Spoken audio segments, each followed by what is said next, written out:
Nah, jadi pada malam hari ini saya mau membahas mengenai industri 4.0 dan atomi. Mungkin beberapa dari Anda sering mendengar kata-kata mengenai industri 4.0 ya.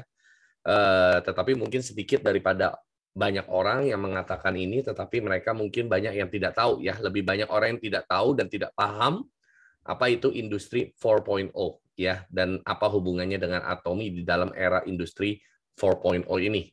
Nah, saya akan menjelaskan sedikit Bapak dan Ibu mengenai apa itu industri, perkembangan industri. Nah, seperti Anda tahu Bapak dan Ibu, kita sekarang hidup di dunia yang sangat dinamis sekali, ya perubahan sangat cepat sekali, dan sekarang saja sudah terjadi perubahan yang begitu banyak ya di sekeliling kita, di dalam kehidupan kita sehari-hari dalam segala hal. Nah, saya akan mengupas sedikit tentang perkembangan industri dari 1.0 sampai dengan 4.0 ya, secara cepat saja. Nah, di mana revolusi industri pertama kali terjadi pada di awalnya ya ditandai dengan industri 1.0. Pada saat ini adalah yang ditandai dengan yang namanya mesin-mesin ya. Terjadinya satu gerakan revolusi industri dengan menerapkan begitu banyak mesin-mesin untuk industri ya. Jadi untuk memproduksi dan sebagainya diketemukannya mesin-mesin. Dan yang kemudian di industri 2.0 ya, 2.0 itu di mana terjadinya mass production, assembly line, dan electrical energy. Artinya diketemukannya listrik ya sebagai sumber tenaga menggantikan bahan bakar yang lain di era sebelumnya ya, seperti batu bara, kayu bakar, dan sebagainya ya, sudah diperkenalkan kepada listrik ya di industri 2.0. Lalu berkembang lagi menjadi industri 3.0, 3.0, di mana sudah terjadi yang namanya automation, computers, and electronics. Artinya sudah diperkenalkan saat itu adanya komputer. Ya, jadi kita kalau ingat di mana mungkin ini adalah generasi kita semua ya, merasakan bagaimana perubahan zaman yang sangat berubah sekali, pesat sekali sejak adanya komputer.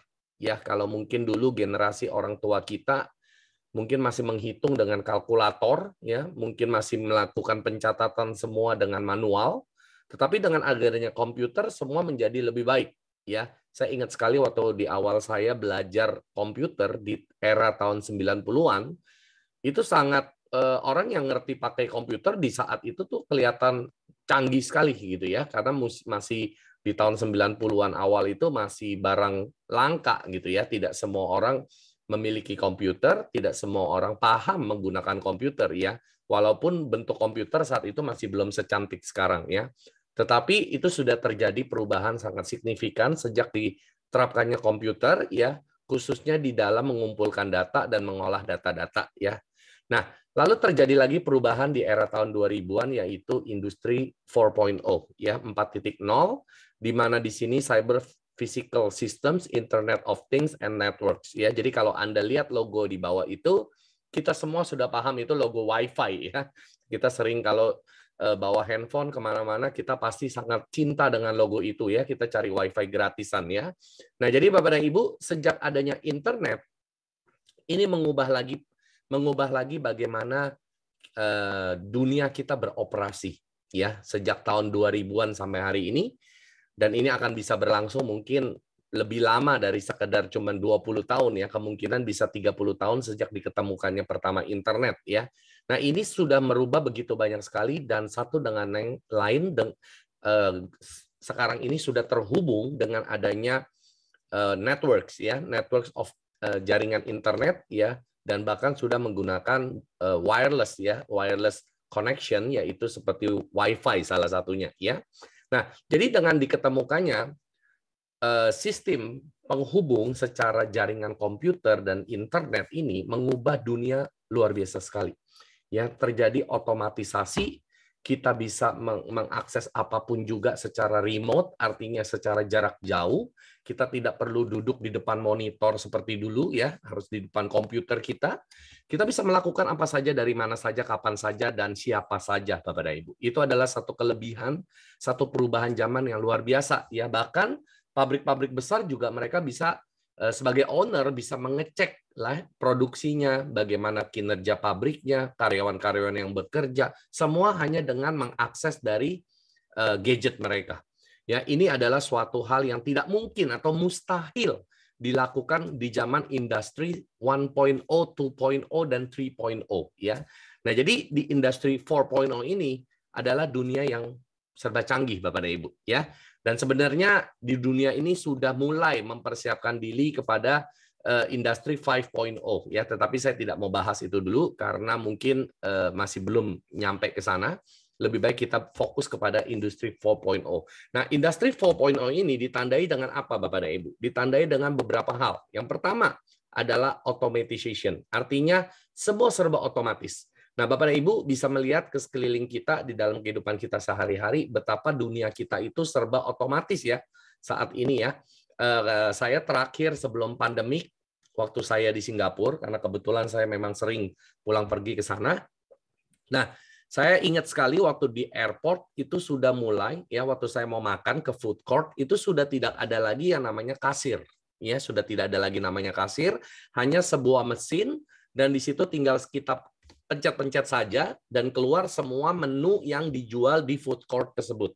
Kita tinggal memilih ya, kita bisa customize menu yang kita ingin pesan ya, misalkan kita mau tambah lebih pedas, tambah cabai ya, misalkan tidak mau pakai penyedap ya, kita tidak mau asin dan sebagainya, kita bisa customize menu yang kita ingin pesan hanya dengan melakukan pemesanan di sebuah mesin tanpa adanya orang yang menjaga ya, serba otomatis dan order kita langsung kita bayar di sana menggunakan kartu kredit ataupun bisa menggunakan uang tunai ya, seperti vending machine begitu kita bisa masukkan uang dan dia bisa hitung dan langsung ada kembalinya secara otomatis.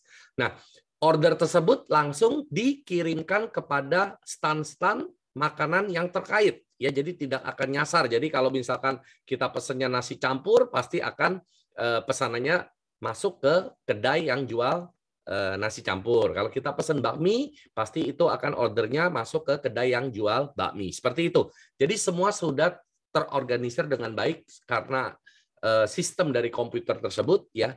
Dan kita tinggal datang ke sana dan sudah ada nomor antrian dan kita tinggal melihat sesuai dengan nomor antrian kita dan makanan sudah langsung disiapkan secara otomatis oleh kedai tersebut ya. Tentu yang masak masih manusia. Tetapi saya dengar juga dari beberapa sumber ya, bahkan dari adik saya sendiri, bahkan juga Pak Christopher di sini juga sudah pernah memvideokan bahwa sekarang ini sudah mulai pelayan-pelayan di restoran itu sudah menggunakan robot, Bapak dan Ibu ya. Sudah menggunakan robot, bahkan saya juga pernah lihat satu video di rumah sakit juga sudah mulai menggunakan robot untuk membantu mengambilkan barang-barang keperluan ya, seperti papers ya, itu apa rekod dokumen ya, rekod-rekod daripada pasien. Jadi sebagai kurirnya begitu ya, jadi ngantar dari ruang admin ke dalam ruang perawatan dan sebagainya, itu semua sudah menggunakan robot. Nah, jadi Bapak dan Ibu ditandai industri 4.0 ini dengan beberapa poin. Yang pertama adalah otomatisasi, yang kedua adalah robot ya, begitu banyak robot-robot, bahkan kalau di rumah saya sendiri kegiatan menyapu dan mengepel lantai saya sudah tidak menggunakan manusia ya. Saya menggunakan robot untuk melakukan pekerjaan menyapu dan mengepel lantai di rumah saya, baik lantai 1 maupun lantai 2 ya. Jadi kita sudah hidup di era seperti ini Bapak dan Ibu, dan juga segala-galanya menjadi kebutuhan kita itu menggunakan internet ya, Internet of Things.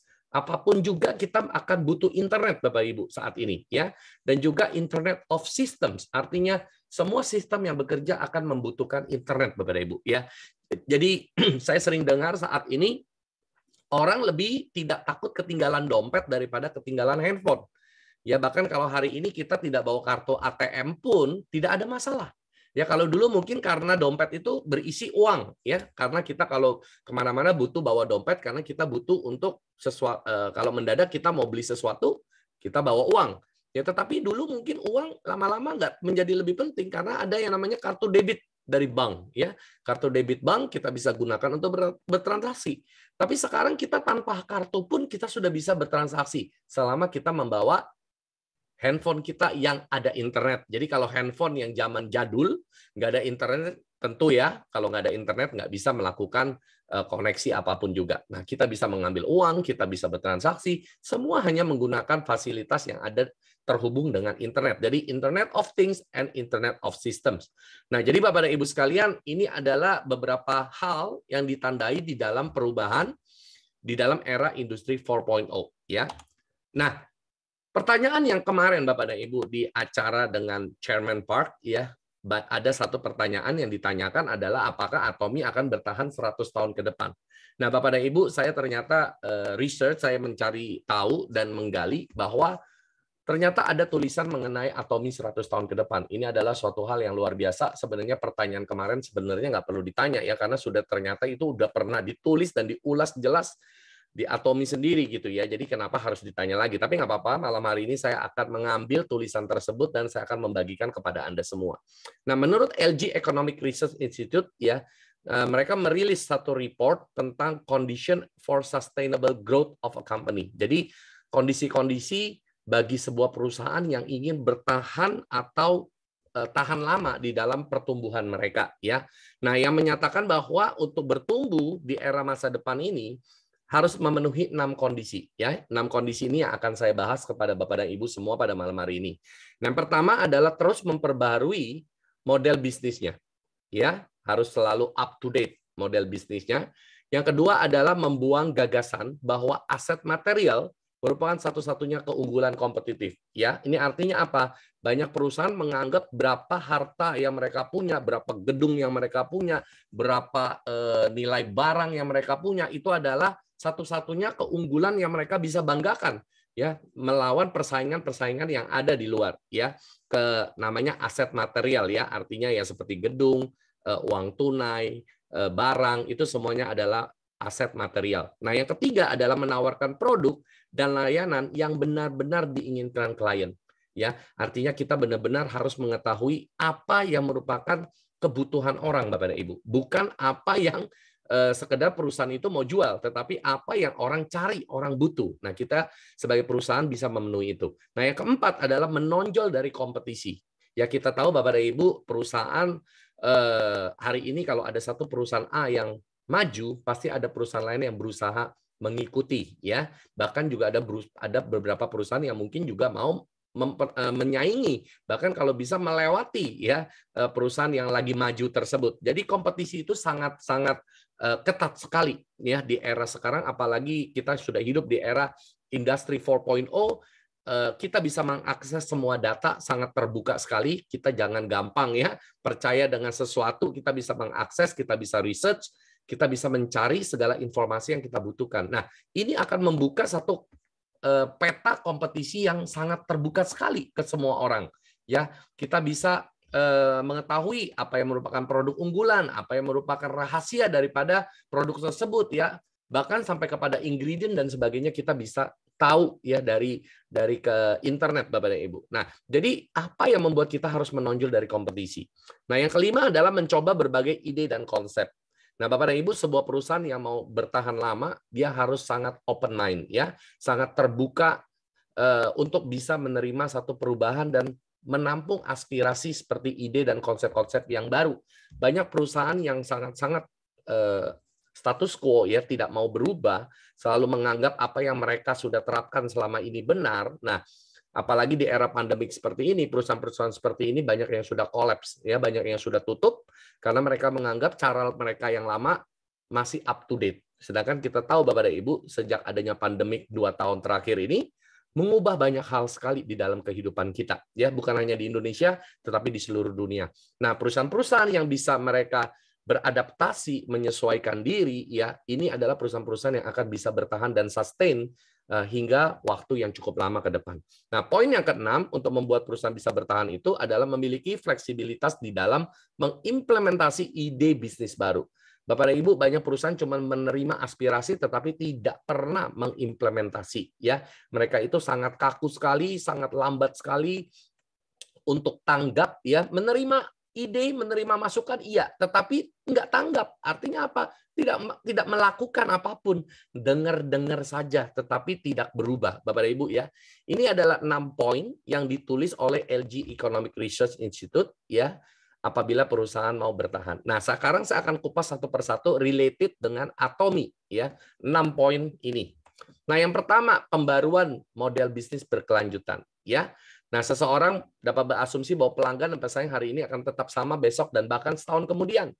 Sebuah perusahaan tentu harus mengembangkan dan menerapkan strategi baru untuk mengikuti basis pelanggan yang selalu berubah. Nah, Bapak dan Ibu, kita tahu ya, customer itu selalu keinginannya berubah. Pesaing-pesaing kita juga setiap hari berubah. Tidak ada yang sama hari ini atau besok. Apalagi kalau sudah setahun. Bapak dan Ibu, sejak adanya internet, sejak adanya komputer saja ya, industri 3.0, perubahan sudah cepat. Apalagi sekarang sudah sejak adanya internet. 4.0 itu sudah perubahannya terlalu cepat sekali ya. Kalau tidak percaya Anda bisa lihat handphone Anda. Ya, saya bisa mengambil contoh dari di sini adalah apa Bapak dan Ibu? Perusahaan yang tidak tanggap terhadap perubahan yang terjadi adalah apa? Perusahaan handphone yang namanya Nokia. Mungkin Bapak dan Ibu pernah dengar ya, perusahaan Nokia adalah perusahaan handphone yang paling besar penjualannya di Indonesia. Ya, kita ingat di era tahun 90-an kayaknya semua handphone orang pakainya Nokia. Termasuk saya juga menggunakan handphone Nokia di tahun 90-an ya. Dan saat itu Nokia itu menganggap bahwa tidak mungkin ada perusahaan lain yang bisa menjatuhkan mereka ya. Dan bahkan di akhir kejayaannya Nokia, CEO-nya Nokia pun pernah diinterview dan dia mengatakan gini, kami merasa sudah melakukan semuanya dengan benar. Dan tetapi kami tidak tahu kenapa kami bisa bangkrut. Bapak dan Ibu, kalau Anda tidak tahu kenapa Anda bangkrut, itu sudah bahaya sekali Bapak dan Ibu. Itu artinya Anda melakukan dengan benar, ya tetapi benar menurut kacamata Anda. Dunia sudah berubah dan mungkin Anda tidak tanggap terhadap perubahan itu.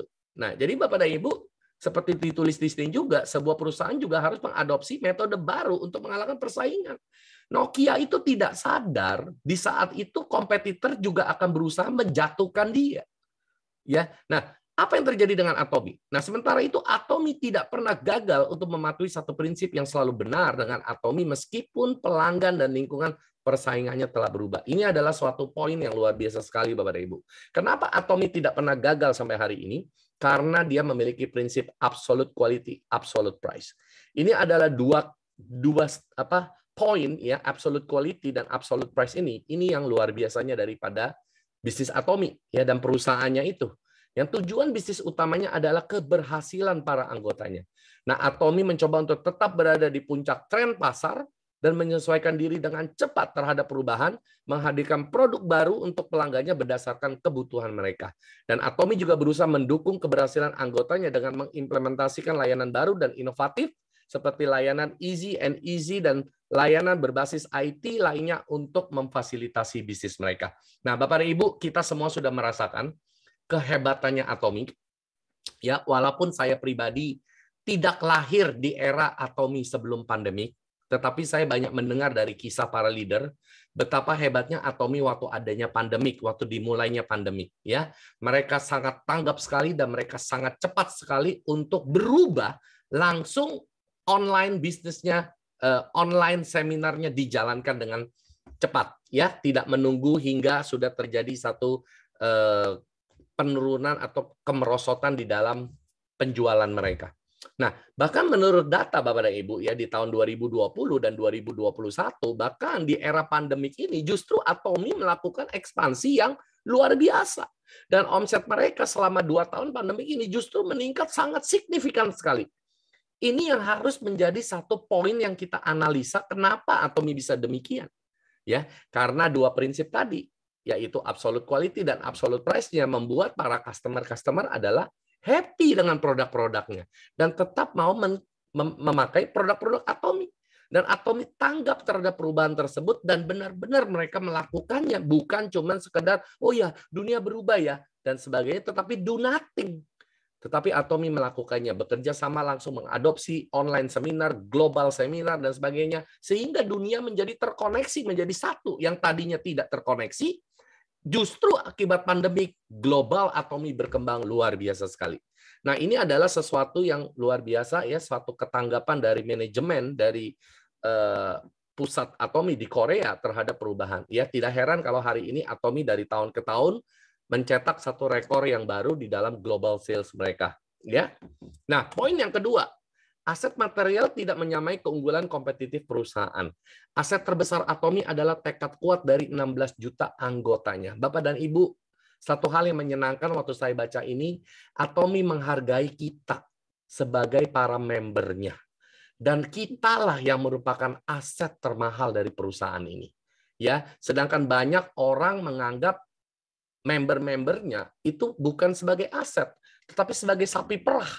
Tetapi beda dengan Atomi, justru kita 16 juta member yang saat ini ada di dunia merupakan aset terbesar daripada Atomi.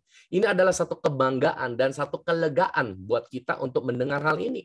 Ya, dan juga kemauan karyawannya yang bekerja untuk mendukung mereka dengan sepenuh hati. Dibuktikan dengan apa? Dibuktikan dengan Atomi menerima penghargaan sebagai tempat yang sangat diinginkan untuk karyawan bekerja di Korea. Ya, itu sudah dibuktikan dengan sebuah penghargaan, bukan cuma sekedar pengakuan lisan, tetapi ada satu lembaga yang memberikan penghargaan tersebut. Ya, nah sejak awal Atomi tidak pernah menganggap aset materialnya sebagai satu-satunya keunggulan kompetitif sebagai perusahaan distribusi, dan ini akan terus berlanjut di masa depan. Kenapa saya yakin Atomi tidak menganggap aset material sebagai keunggulan mereka? Saya dengar cerita Chairman Park waktu di awal Atomi berdiri, bahkan mereka tidak mempunyai papan nama. Papan nama awal Atomi hanya di selembar kertas HVS saja. Jadi Bapak dan Ibu, bagi perusahaan, logo perusahaan, merek perusahaan itu penting. Tetapi bagi chairman saat itu bukan itu yang terpenting. Ya, jadi banyak perusahaan menganggap kantor yang bagus, ya, bagaimana orang melihat kantor itu dengan megah dan sebagainya sebagai satu wujud untuk bisa memenangkan kompetisi di pasar. Sesungguhnya bukan itu, Bapak dan Ibu. Ya, nah Atomi sangat menyadari itu dan Atomi menghargai para member-membernya di seluruh dunia. Nah ini yang membuat saya sangat lega saat saya membaca ini bahwa Atomi benar-benar melihat kita sekali sebagai satu kekuatan, ya, untuk Atomi bisa grow semakin besar dan semakin besar. Ini adalah poin yang kedua. Poin yang ketiga adalah produk dan layanan yang sangat diinginkan oleh klien. Apa yang benar-benar diinginkan pelanggan adalah kesuksesan. Seperti Bapak dan Ibu dan saya di sini di Atomi, kita semua ingin berhasil, kita ingin sukses bersama dengan Atomi, ya, baik sebagai konsumen atau sebagai yang berbisnis, ya. Ini semua kita sama, ya. Nah, oleh karena itu Bapak dan Ibu, Atomi perlu menjadi lebih dari sekedar perusahaan distribusi yang cuma menyediakan produk berkualitas tinggi dengan harga lebih terjangkau.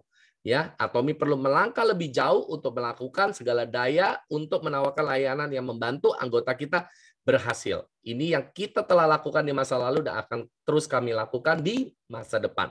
Bapak dan Ibu, kita melihat bahwa Atomi benar-benar mendukung para member-membernya supaya kita lebih mudah, supaya kita lebih dapat benefit lebih besar, ya, dan lebih mudah di dalam kita mengembangkan bisnis kita di Atomi. Perusahaan bukan cuma sekedar mau terima untung, tetapi juga perusahaan Atomi melihat bagaimana para member-member itu lebih dibantu, lebih dimudahkan dengan kualitas produk yang mereka ciptakan. Bayangkan Bapak dan Ibu kalau hari ini Atomi semakin lama mengeluarkan produk yang semakin jelek kualitasnya. Tentu kita akan semakin kesulitan, betul? Kita tentu pada saat kita cerita ke orang, orang pasti akan komplain.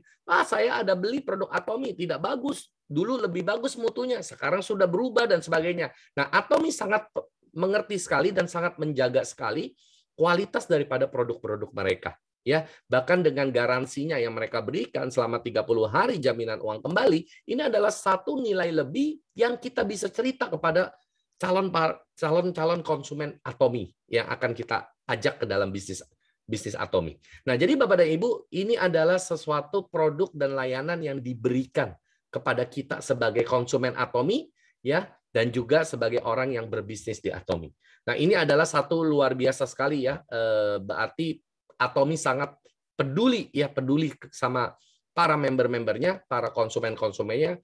Bukan hanya sekedar mereka mau cari untung, tetapi bagaimana kita juga dimudahkan, ya, untuk juga bisa mengembangkan bisnisnya. Ini adalah poin yang ketiga. Poin yang keempat, menonjol dari kompetisi. Nah, Bapak dan Ibu, kita sudah tahu, ya, Atomi selalu memiliki reputasi yang seperti apa dari tahun ke tahun. Menurut Direct Selling News di tahun 2021, Atomi ada di ranking 10 dunia. Sebagai perusahaan yang baru berusia 13 tahun, sudah menduduki posisi ranking 10 dunia, itu bukan suatu perkara kecil atau hal mudah. Ya, Bapak dan Ibu, 9 perusahaan yang lainnya di ranking 1 sampai 9 adalah rata-rata perusahaan yang berusia lebih tua daripada Atomy. Tetapi kenapa Atomy bisa begitu pesat dan bisa begitu menonjol dari kompetisi? Karena Atomy mempunyai prinsip absolute quality, absolute price. Ini adalah dua poin yang sangat luar biasa sekali, Bapak dan Ibu. Ya, harga mutlak dengan kualitas mutlak. Ini adalah suatu kelebihan yang Atomy benar-benar pegang di dalam semua produknya. Nah, perbedaan ini yang membuat Atomy bisa tumbuh mencapai 1,83 miliar US dollar hanya dalam waktu 12 tahun keberadaannya. Ya, jadi Bapak dan Ibu, ini kenapa bisa dicapai demikian? Karena Atomy mematuhi prinsip mutlak kesuksesan para konsumennya. Yaitu Bapak dan Ibu, kesuksesan kita bukan hanya kesuksesan di dalam berbisnis untuk Atomy. Kesuksesan konsumen menurut Atomy juga adalah saat kita puas terhadap produknya, itu juga kesuksesan konsumen. Ya, jadi Bapak dan Ibu, benar-benar sekali lagi Atomy kembali lagi kepada kualitas produk. Ya, buat saya Bapak dan Ibu, hari ini kita berbisnis, janganlah kita lari dari esensi bisnis. Ya, Atomy berbisnis adalah dengan menciptakan produk-produk yang berkualitas.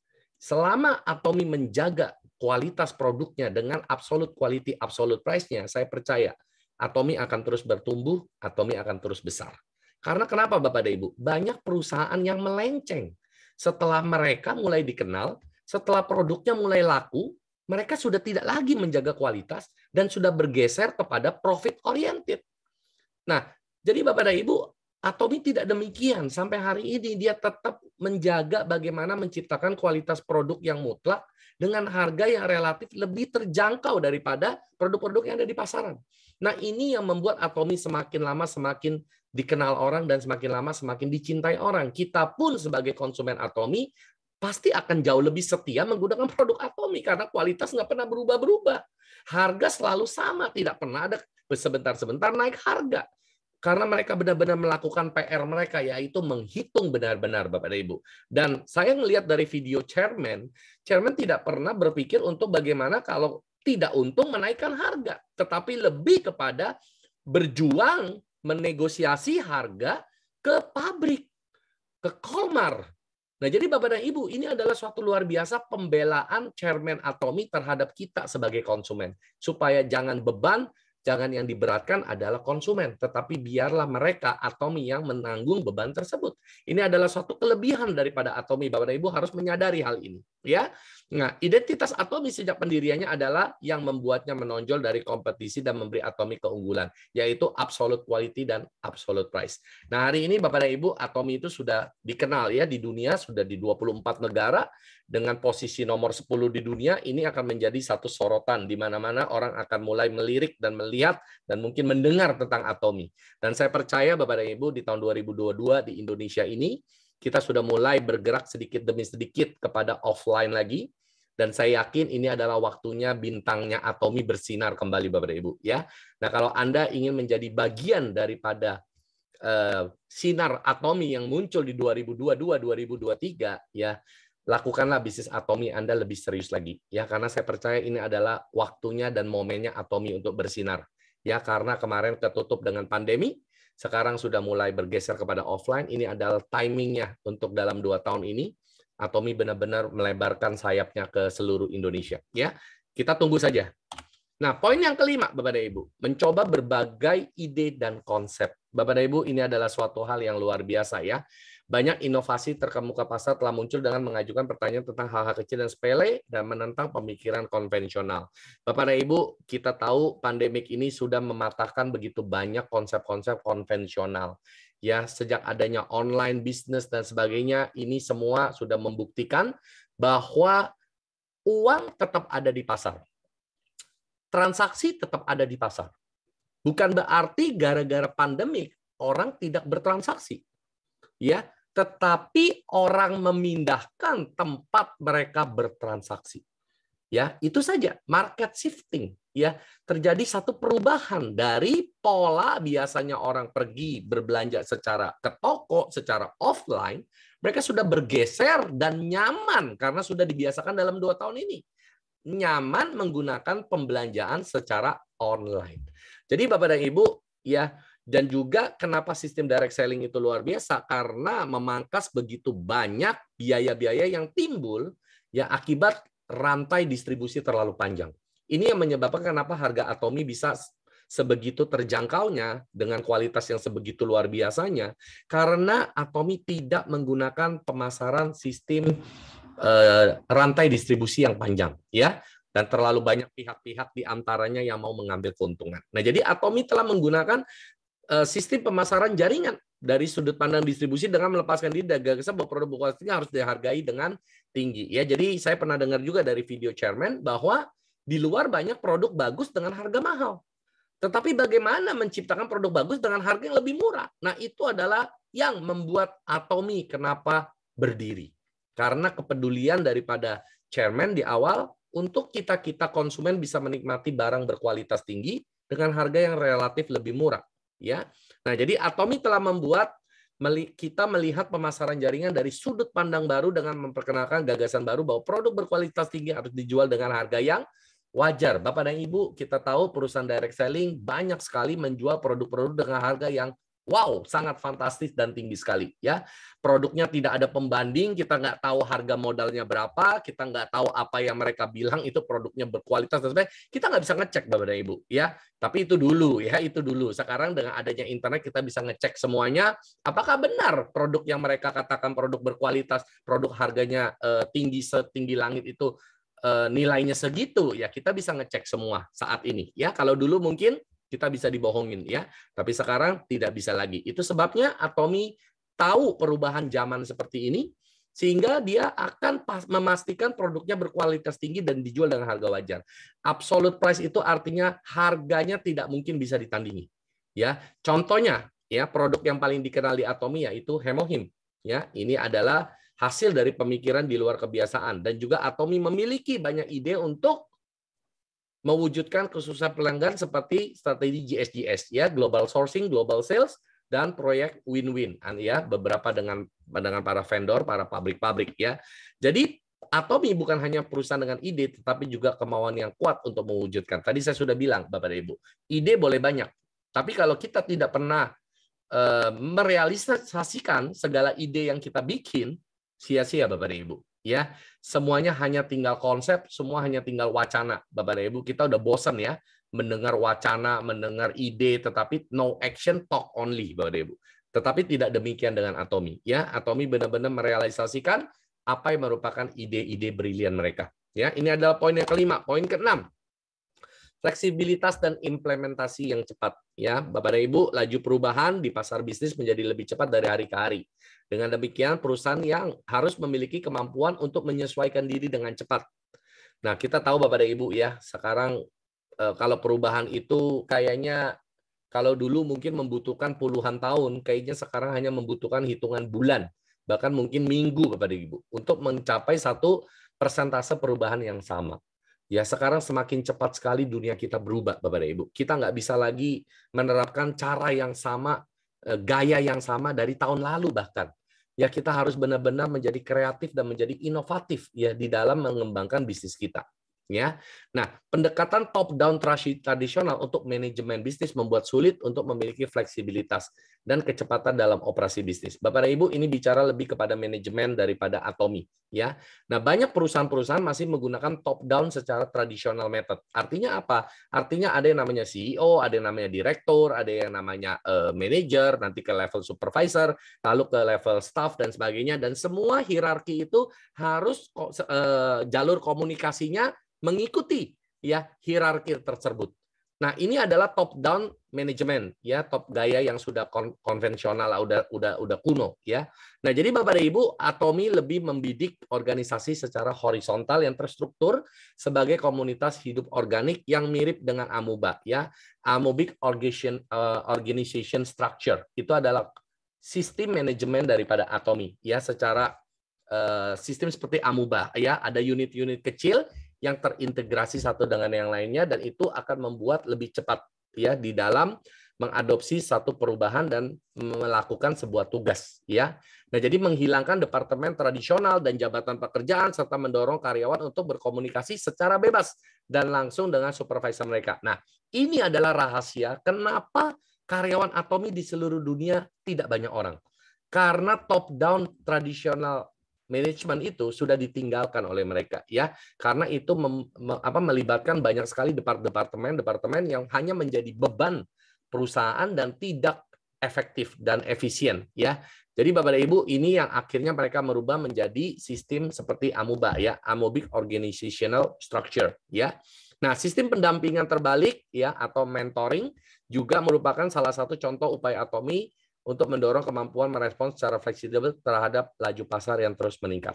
Ya, jadi Bapak dan Ibu, kita bisa lihat di sini bahwa Atomi secara internal manajemen mereka juga melakukan satu terobosan di dalam gaya manajemen mereka. Itu sebabnya kenapa Atomi rahasia, kenapa Atomi bisa punya cabang begitu banyak, 24 negara, tetapi hanya dengan karyawan yang sekitar 650 orang. Ini sangat luar biasa sekali, angkanya fantastis ya. Bisa memanage 24 negara hanya dengan karyawan yang sebegitu. Sedangkan banyak perusahaan di Indonesia yang saya tahu, ya hanya ngurus Indonesia saja, mungkin karyawannya sudah sama banyak atau mungkin lebih banyak, Bapak Ibu. Ya, nah ini adalah membuktikan bahwa Atomi sangat efektif di dalam pengaturan pola kerja mereka dan juga sangat efisien sekali. Nah, jadi Bapak dan Ibu, ini adalah 6 poin yang menurut penelitian dari LG Research tadi ya, yang mengatakan bahwa bagaimana supaya sebuah perusahaan bisa bertahan hingga sampai 100 tahun ke depan. Ini adalah menjawab dan related dengan apa yang kemarin topik waktu kita ada dengan chairman meeting kemarin ya, ada yang bertanya pertanyaan mengenai bagaimana Atomi bisa bertahan hingga 100 tahun ke depan. Nah, menurut saya adalah kita tidak bisa sekedar menjalankan gaya kita yang selama ini kita tahu sudah yang paling benar. Karena kita tahu Bapak dan Ibu, di era yang sekarang serba berubah, di era yang sekarang serba canggih, serba otomatis, ya semuanya serba Internet of Things. Kita nggak bisa lagi menggunakan cara perbelanjaan yang kuno, Bapak dan Ibu. Ya, kalau kita ingin mendapatkan sesuatu, harus pergi ke toko atau ke sebuah kantor cabang, kantor perwakilan untuk mendapatkan produk tersebut.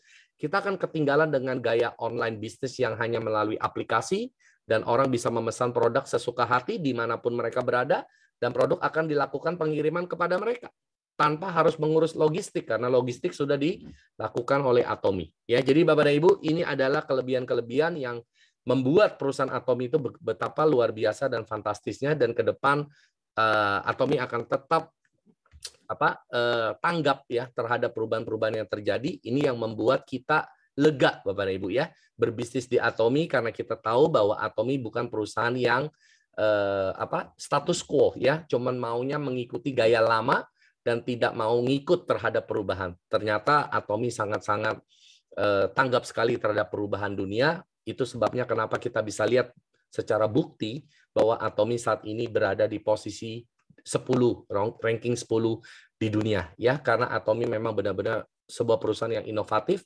dan akan membawa satu warna baru di dunia direct selling di dunia. Ya, jadi saya rasa malam hari ini apa yang mau saya sampaikan cukup sampai di sini. Mungkin kita akan ada waktu masih banyak ya, kita bisa lakukan sharing satu dengan yang lain. Oke, terima kasih. Saya kembalikan kepada moderator kita Pak Christopher. Terima kasih. Selamat malam semuanya.